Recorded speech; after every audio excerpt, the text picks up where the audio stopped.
let's talk about sword size relative to person size, how that relates to historical people size, and whether we're using the wrong size swords. Hey folks, Matt Easton here, Scholar Gladiator. So I'm holding here the Dynasty Forge O Katana, and I recently put up a review of this, and this inspired a response video from my mate Matthew Jensen, link below to his video, which is definitely worth watching. Now, I should mention, of course, that I'm not a Japanese swordsmanship practitioner, but I do have an interest in Japanese weapons, and in fact I've recently started collecting Japanese weapons, antique example here, which we'll talk about in a little bit, and additionally I'm very interested in learning more, but one of the things that I mentioned in that video was how the size of certainly modern Western people, in fact just modern people in general, compared to the historical size of Japanese people using swords in the, let's say, whether it's 14th, 15th, 16th century all the way up to the early 20th century, is different. So therefore the size of the weapons, in terms of obviously length, people always think about length, but there's other things to think about as well. Size of the tsuba, perhaps, the guard, size of the grip, length of the grip, and also perhaps sort of girth of the tsuka or hilt as well.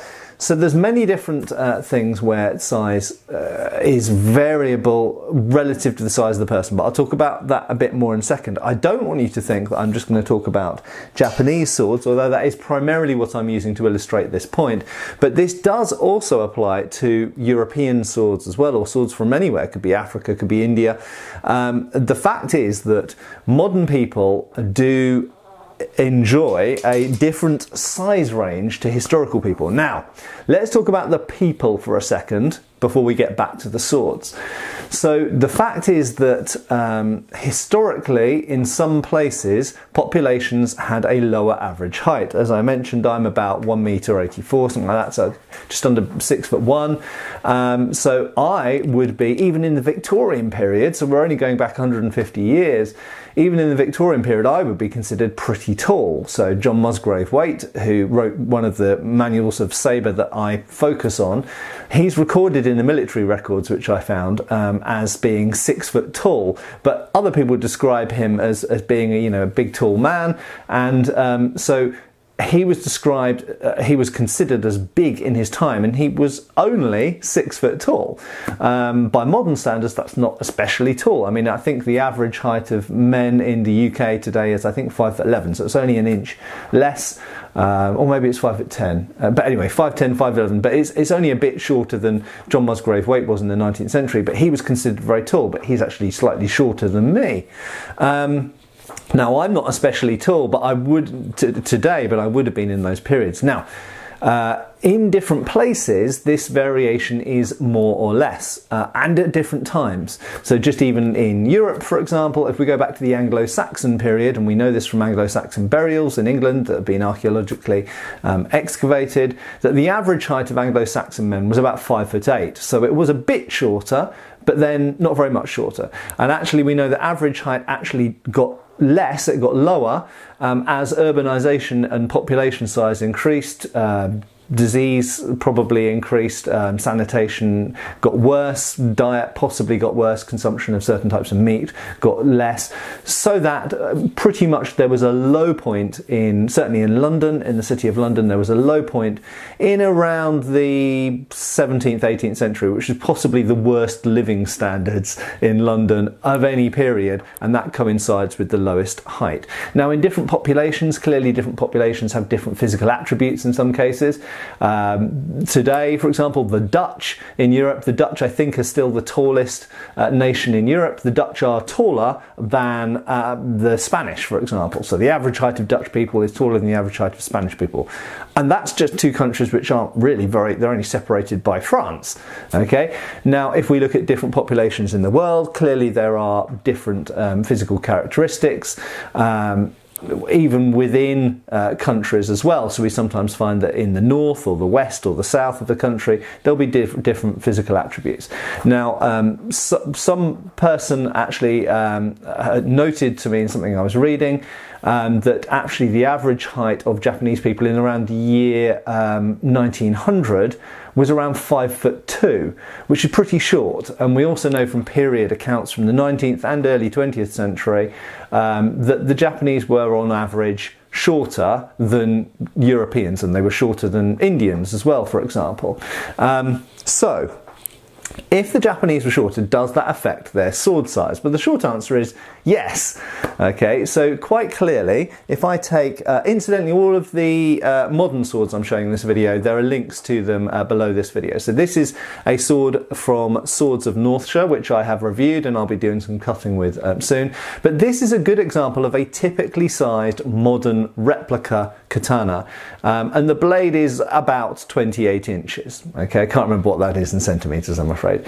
But this is a pretty typically sized modern katana. Now, how does this measure up to actual katana, say from the 16th to 19th century, which this is essentially a late Muromachi or early Edo style, essentially, of katana. And if we compare it with swords of that style from Japan, how does that compare in size? Well, this is, I would say, slightly at the upper end of average. Okay, so if we say this blade is 28 inches, which it is more or less, most antique examples, most surviving examples either in museums or private collections from this period, the period that this style is from, tend to have blades which are more in the kind of 24 to 27 inch range. Okay, so this is a little bit on the long side, but that's correct, of course, for modern populations because we are taller. We've got longer arms, we've got longer legs. That means all of our sort of angles of motion are for a bigger person and can handle a bigger blade. Not to say we're not stronger or anything like that, or even necessarily that we've got bigger hands, and that's an interesting thing that comes up. Just because limb length increases, that can be due to all sorts of things to do with nutrition and living conditions, doesn't necessarily mean that your head is a different size or your hands or feet are a different size. That being said, it just so happens I've looked at a lot of historical uniforms, and we don't have to go very back far. Even in Britain, if you go to the National Army Museum, for example, and look at Napoleonic and Victorian uniforms, jackets, if you look at boots, if you look at hats, uniform hats, you'll notice they are on average smaller than most modern people can wear, and especially trouser size, really notable, and chest size as well, interestingly. So size has changed, therefore should we be using bigger swords? Well, I've just got a couple of antiques here that I will just talk about briefly.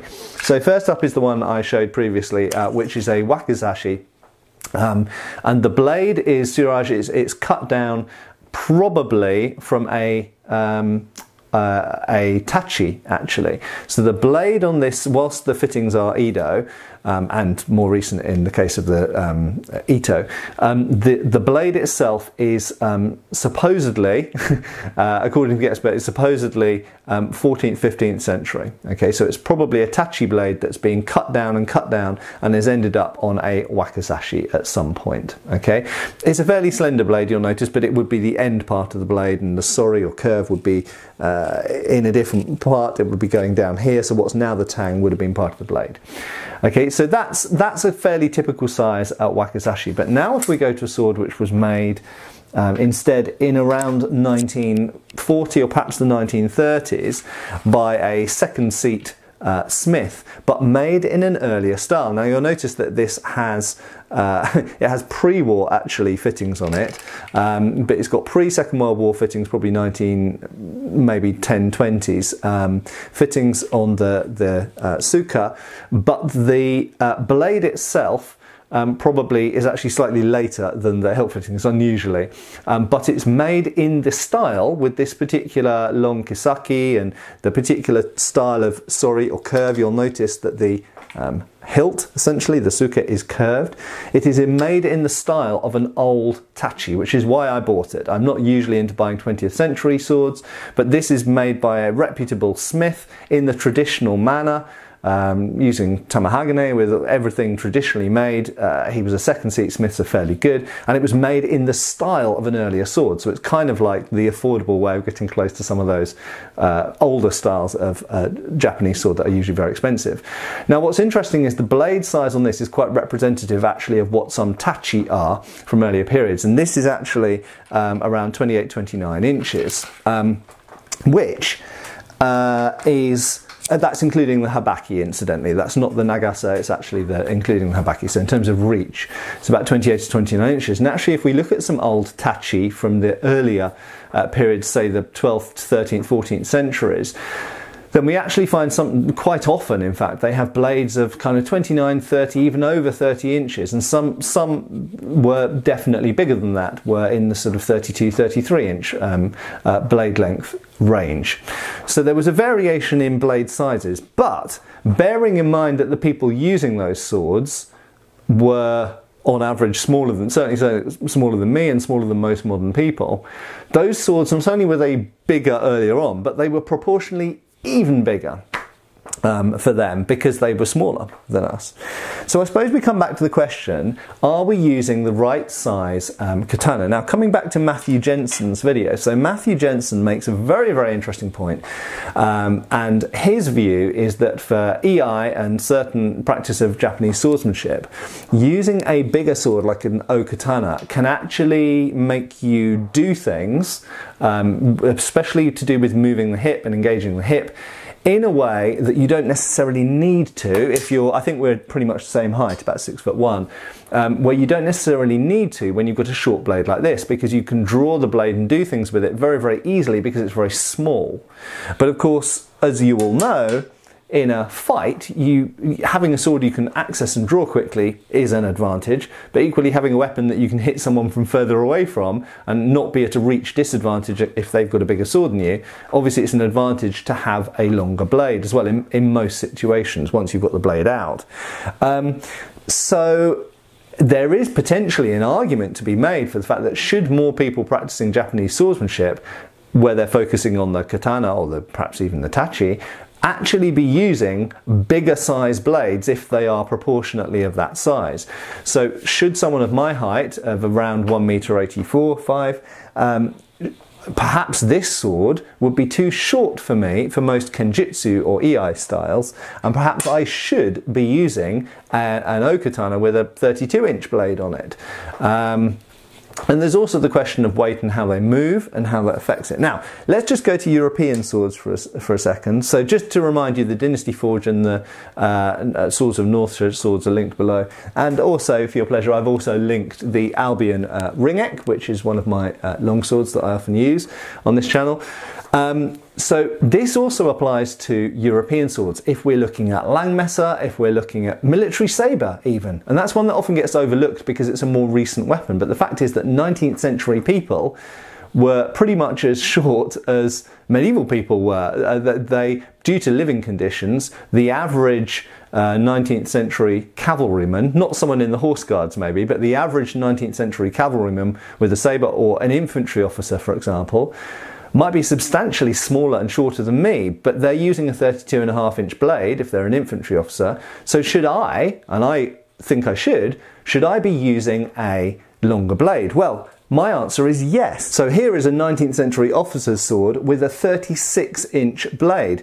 And the fact is, we know from records that survive and narratives and everything else from the 19th century that it was not unusual for an officer of taller than average stature to get a longer blade for his sword, because why wouldn't you? If you can handle an extra blade, and bear in mind the way you move a sword is relative to the length of your arms and the length of your legs, the length of your torso. So if you've got a longer frame and longer levers, you can accommodate a longer blade. And in fact, even in terms of protecting yourself, say for example you're guarding a cut to your leg, if you've got longer legs, you want a longer blade. That's a simplistic way of looking at it, but it's basically true.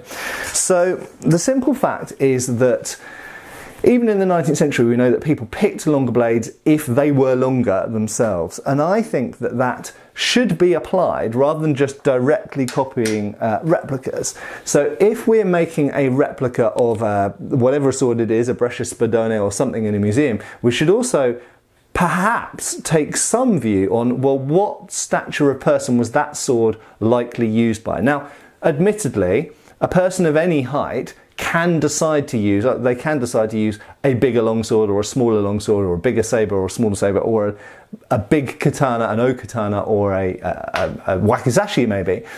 So you can make a personal choice. But if you're going for the average, if you're going for this sort of optimum sword for a system, say for example you study Fiore, or you study a particular Ryu of Kenjutsu or whatever, if you're going for a particular system, then there might be an optimum size of sword for that system, and that will be relative to your size. We know that European fencing treatises often tell you what size of rapier or small sword or long sword to get based on the length of your arms, the length of your legs, your physical stature. Okay, so therefore that should also apply to replica swords. And if we're making a replica of a sword, we therefore get into this debate. And here let's pick up an LK Chen example.